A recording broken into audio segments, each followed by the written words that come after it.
Good morning, everyone. It's Episcopo Squirrel here, also known as Mage, here to do this morning's dab with the Mage.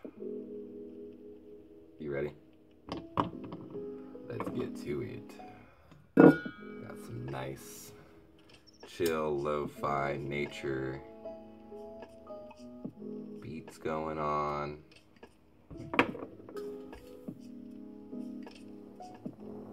Enjoying the morning. Got chemistry today, well, this evening. So, gotta make sure I get all my work done before class. Gotta do my post-lab write-up for the last lab class we had.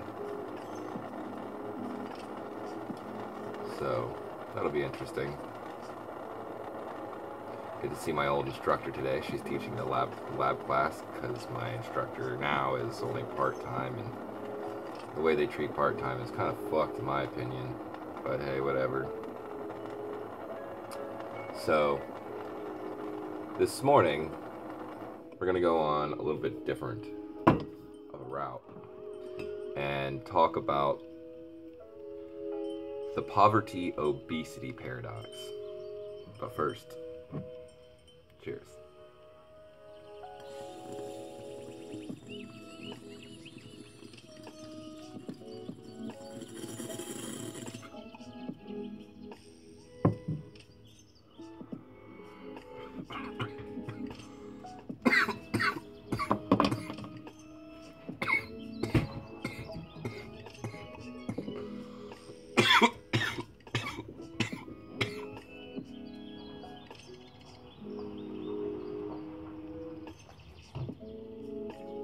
Yeah. All right.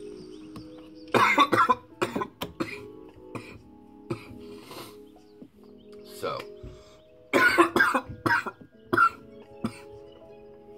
the poverty obesity paradox. So,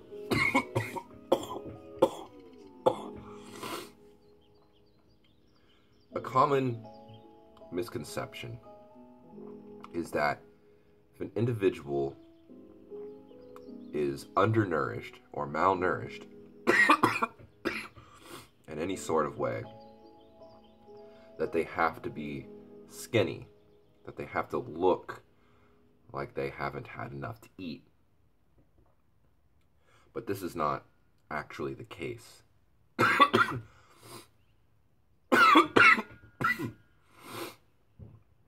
And it makes, and it's quite obvious, excuse me. It's quite obvious when you look at the impoverished here in our country, in the United States, and see how they actually look. Obviously, no, not all of impoverished people look the same.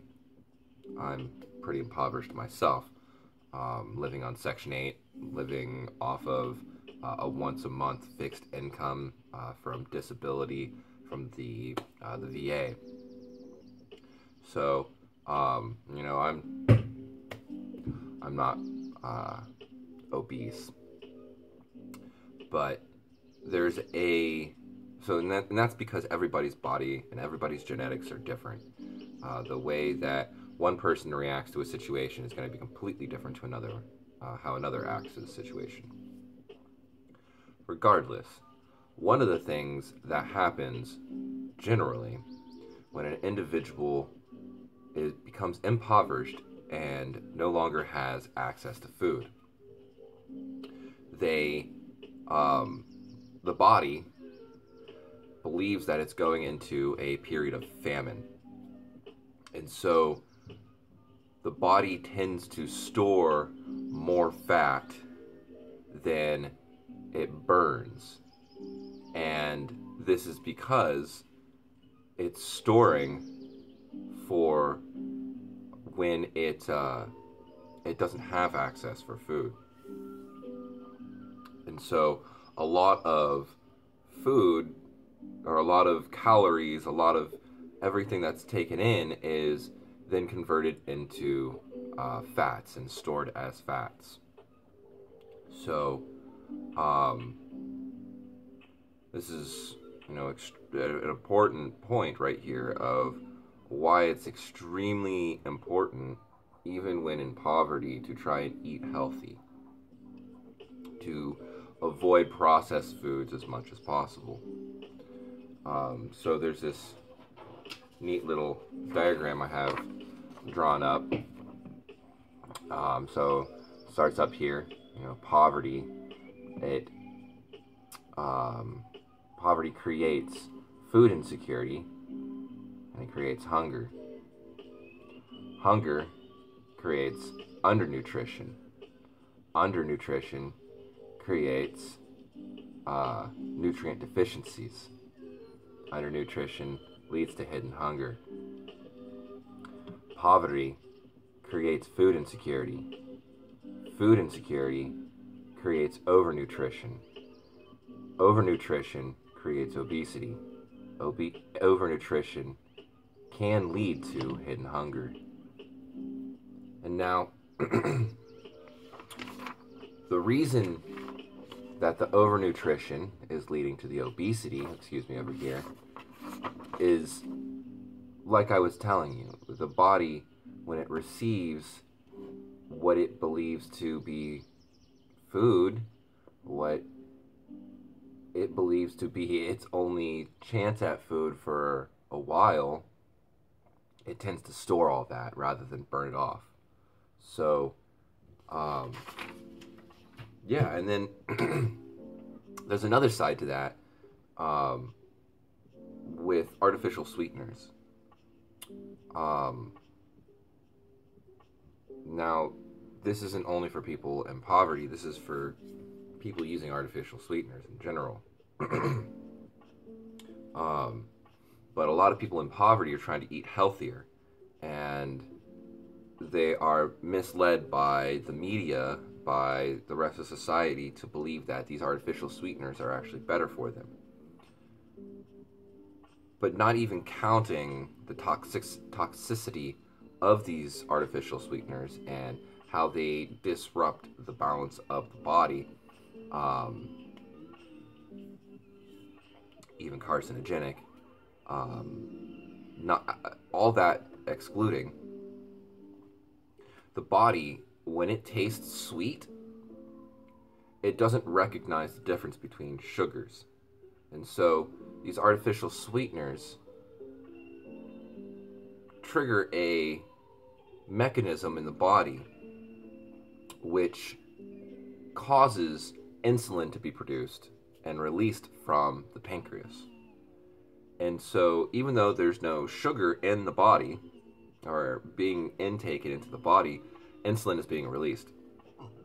Because this insulin is being released, the sugar in the bloodstream, any sugar that's in the bloodstream, any glucose in the bloodstream, is going to be zapped out. And so, oh man, I just totally lost my point. This leads to obesity as well. I can't remember the whole mechanism all of a sudden.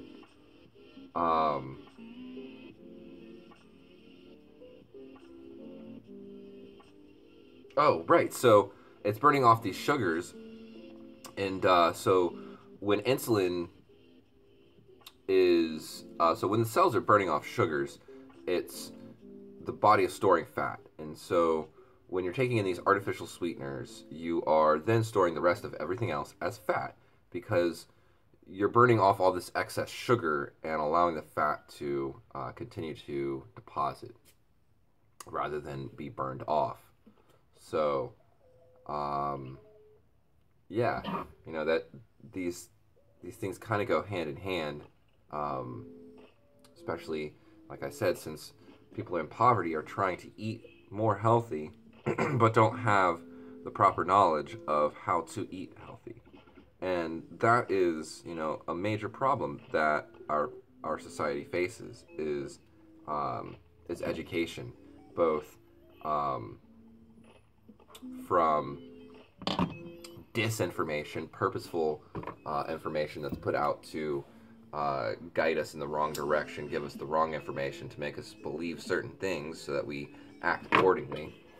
And then from misinformation, just people not having the right information, the right studies,